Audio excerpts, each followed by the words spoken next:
Hi everybody, this is example number 3 from today's problem set, and we use the winning and losing strategies, but in a different way this time, sort of in a way that doesn't really help. As I said in the first example, sometimes even though you have a winning strategy, that doesn't really mean that you know how to use it or how to win. Sometimes it's really hard to find out. But let's say we have this chocolate bar. And let's, instead of thinking about this, let's notice that this guy here, I already made it white. This guy here, it will go, right? Because any moves we can make like this one. So we pick this square and we eat everything here. And we can break this square and eat everything here. On this square and eat everything here. This guy will be eaten. It doesn't matter which square we pick. This guy will be eaten because everything below and to the right of the certain point will always get eaten. So this guy gets eaten, right? So this is the inspiration in the first move. So this is inspiration of saying, okay, so what if it was already gone? Maybe that would make it different. So we consider a modified game, a game in which this square is missing from the start, right? It doesn't exist. Okay. Maybe it was eaten before, or maybe, I don't know, something happened and it's not there. Now, this game also has to have a winning and losing strategy, because there's no draws and someone will always win, someone will always lose. So you can sort of consider, like, we can draw all these graphs of, like, which strategy is winning, strategy is losing, and then we will find out that someone has a winning strategy. So that means someone will have this winning strategy. And let's say that Daniel has a winning strategy. Let's assume that Daniel has a winning strategy. So that means that Daniel in this game has to go from some point like this, right? Has to go either here or somewhere, right? He has to make a move of some sort, right? And in this move, he eats everything that's sort of here, right? So if this square was here, then he would also eat it in his first move. It is not there, but it doesn't matter, right? The state after Daniel's move in this modified game is the same as it was in the original game, right?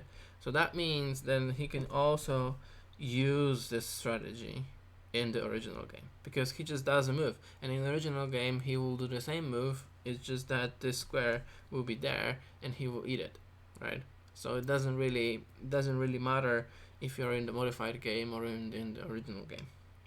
So if Daniel has a winning strategy in the modified game, he also has a winning strategy in the original game.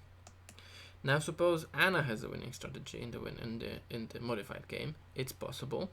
So that means that Daniel will do a move, and then Anna will be able to always sort of modify it in a way that she can win. And that is possible. That is possible that this is the case, right?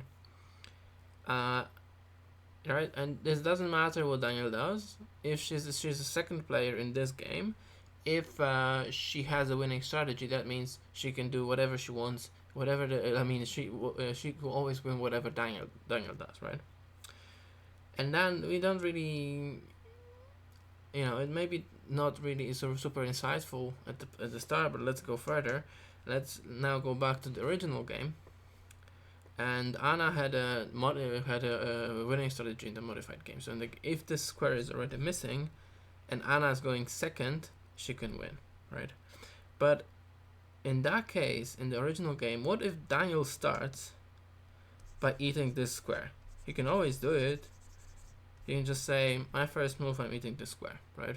And now it's Anna's move, and the game is basically in the state of the modified game. So this square is missing, all the rest of squares are there. Anna's going first, right?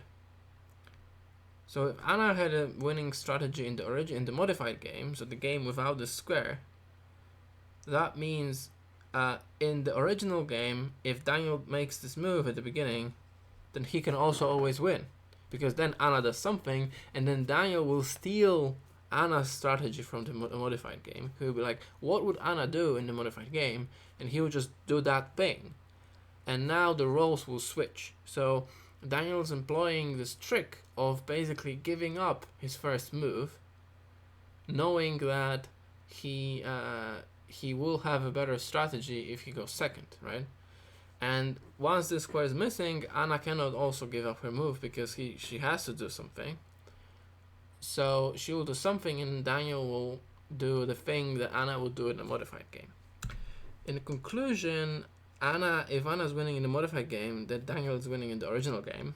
And if Daniel's winning in the modified game, Daniel's also winning in the original game. So basically, whatever happens, whatever is the precise winning and losing strategy arrangement in this bar, Daniel will always win. It doesn't matter like what precisely is the size of this bar, and it has to be sort of big enough. Or maybe it isn't. Maybe it's just one square. Obviously, Daniel just then he loses. Okay. Anyway, if the bar is big enough, and it is in this problem, then Daniel will always win. So this is called the stealing strategy. It's in a sort of a non-constructive way of solving these problems, because we just proved that Daniel has to have a winning strategy, but we didn't find what a winning strategy is. We just said there is a winning strategy, but we don't know what it is. So it doesn't really help Daniel to play this game if the bar is really huge, because it's just a game. You can play on a computer, maybe you make like a million times million bar. Then Daniel doesn't really know, doesn't really have a strategy on what he should do. Should he just take a bottom right square, or maybe he should take something else? He doesn't know, right? He doesn't know. So in order to know how to actually win, he will have to go through all the maths and do it, and then he will be able to find it. But I'm not sure about how long it will take on a computer to calculate it, but it is possible to calculate. So we didn't find exactly what the winning strategy is, but we through the non-constructive argument of stealing the strategy, we were able to show that Daniel can steal Anna's strategy if she has it, and if she doesn't have it, then Daniel doesn't need to steal anything because he already is winning. So in this way, Daniel always wins regardless of what the state it is at the beginning.